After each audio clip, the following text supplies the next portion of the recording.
no intestino do equino. Lá no seco e no colo, certo? O que se faz? Um micro-organismo vem aqui, certo? Ataca essa fibra, certo? E se alimenta dessa fibra, tá? Dessa fibra, eu tô falando aqui da folha, tá, gente? Porque isso aqui, a haste, só tem lignina. Lignina não alimenta ninguém, não é absorvido, não utiliza como nutriente, tá?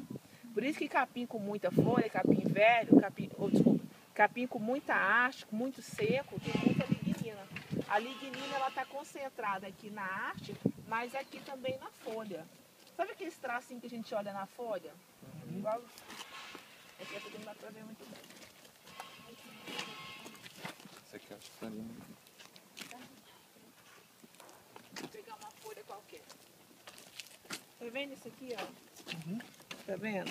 À medida que a planta vai ficando mais velha, ela vai tendo mais isso aqui, ó. E aí ela vai como se fossem as rugas do vegetal, certo? À medida que a planta vai ficando mais velha, essas rugas elas vão ficando mais endurecidas e mais lignina ela tem. Por isso que planta muito velha, certo? Por isso a gente fala de ponto de corte de capim. Entendeu? Tem uma época que o capim não tem muitos nutrientes, tem mais água, igual a gente, né? Que a gente tem mais água, as plantas também tem uma época que elas têm muita água, ela não tem muitos nutrientes. E tem uma época que ela tem o quê? Muita lignina e pouco nutriente. Então existe uma meia-vida melhor. Que é o ideal. Que é o ideal. E assim para animal também. Uma vaquinha nova, entendeu? Um bezerrinho novo tem mais água do que carne. Entenderam a comparação? Depois que fica muito velho, tem mais o quê? Tem mais tecido fibroso, já passou por muita doença, entendeu? E da mesma forma o capim. E aqui, ó, ela tem muito o quê? Lignina, essa nem tanto, tá? Por isso que fala que a altura boa do capim XPTO é sei lá quantos centímetros do chão.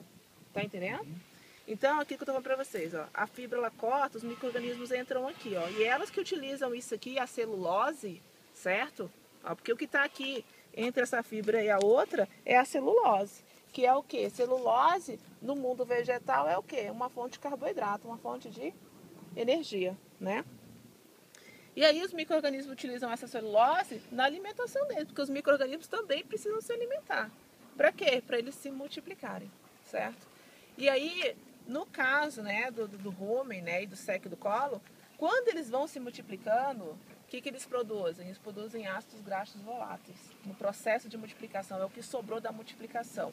Era um protozoário, era uma bactéria, virou o quê? 2, virou 4, virou 8, virou 16, sempre exponencial, né? E aí, eles produzem esse ácido graxo. Esse ácido graxo, ele passa pela parede do rumen, no caso dos bovinos, e vira o quê? Fonte de energia. Depois, os micro-organismos, eles saem ali do rumen, do retículo, né, e do omaso e vão para onde? Para o abomaso. Né? E lá no abomaso, o ácido clorídrico... Lembra que eu falei ontem para vocês que o abomaso é a mesma coisa que o estômago do monogástrico? Certo? Lá no abomaso, o que acontece? O ácido clorídrico vai lá e o ácido clorídrico em cima dos micro-organismos, quando eles chegam ali, mata esses micro-organismos. E aí vocês têm que pensar o seguinte, tudo que é animal tem na sua estrutura, a maior parte da sua composição o quê? Proteína.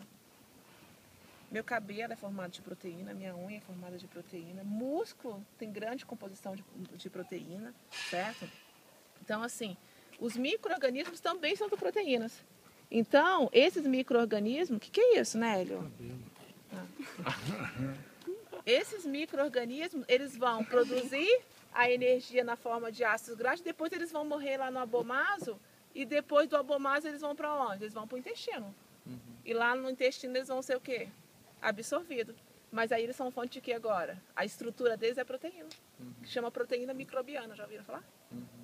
E aí que a gente tem que aproveitar aquilo que o animal tem de fisiologia, que é o quê? Por isso que dá capim para ele. Ó, por isso a gente fala, ó, dá capim, que é a fonte mais barata de alimentação, e você aproveita aquilo que o animal já tem naturalmente, entendeu? Que ele produz energia, o micro-organismo, e depois ele vira a fonte de proteína do animal, entendeu? No caso do equino, isso acontece no colo e no seco, entendeu? Tranquilo?